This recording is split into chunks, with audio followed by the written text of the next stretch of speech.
साथियों, आयुर्वेद एक ऐसा विज्ञान है जिसका दर्शन, जिसका मोटो है सर्वे भवन्तु सुखिनः, सर्वे सन्तु निरामया।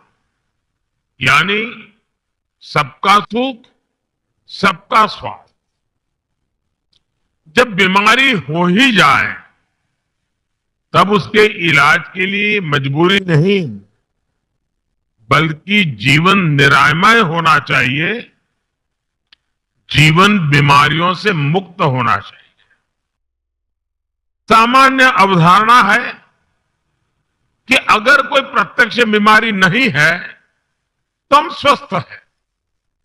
लेकिन आयुर्वेद की दृष्टि से मैं स्वस्थ होने की परिभाषा कहीं व्यापक है। आप सब जानते हैं कि आयुर्वेद कहता है समदोष समाग्निश्च समधातु मलक्रिया प्रसन्न आत्मेन्द्रिय बना स्वस्थ इति अभिधीयते।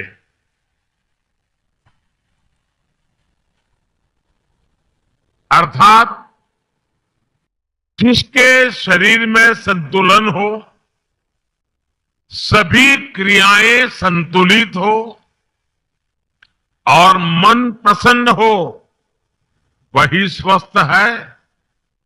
इसलिए आयुर्वेद इलाज से आगे बढ़कर वेलनेस की बात करता है, वेलनेस को प्रमोट करता है। विश्व भी अब तमाम परिवर्तनों और प्रचलनों से निकलकर इस प्राचीन जीवन दर्शन की ओर लौट रहा।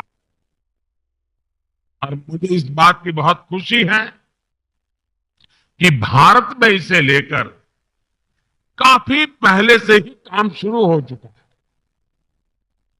जब मैं गुजरात में मुख्यमंत्री के रूप में काम करता था, हमने उस समय से ही आयुर्वेद को बढ़ावा देने के लिए कई प्रयास शुरू किए। हमने आयुर्वेद से जुड़े संस्थानों को बढ़ावा दिया, गुजरात आयुर्वेद यूनिवर्सिटी को आधुनिक बनाने के लिए काम किया। उसका परिणाम है कि आज जामनगर में WHO की तरफ से विश्व का पहला और इकलौता global centre for traditional medicine खोला गया। देश में भी हमने सरकार में एक अलग आयुष मंत्रालय की स्थापना की, जिससे आयुर्वेद को लेकर उत्साह भी आया और विश्वास भी बढ़ा। आज एम्स की ही तर्ज पर all India institute of Ayurveda भी खुल रहे हैं।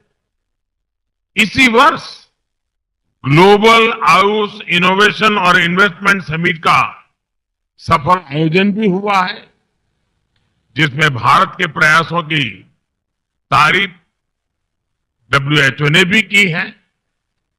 अंतर्राष्ट्रीय योग दिवस को भी अब पूरी दुनिया हेल्थ और वेलनेस के ग्लोबल फेस्टिवल के तौर पर सेलिब्रेट करती है।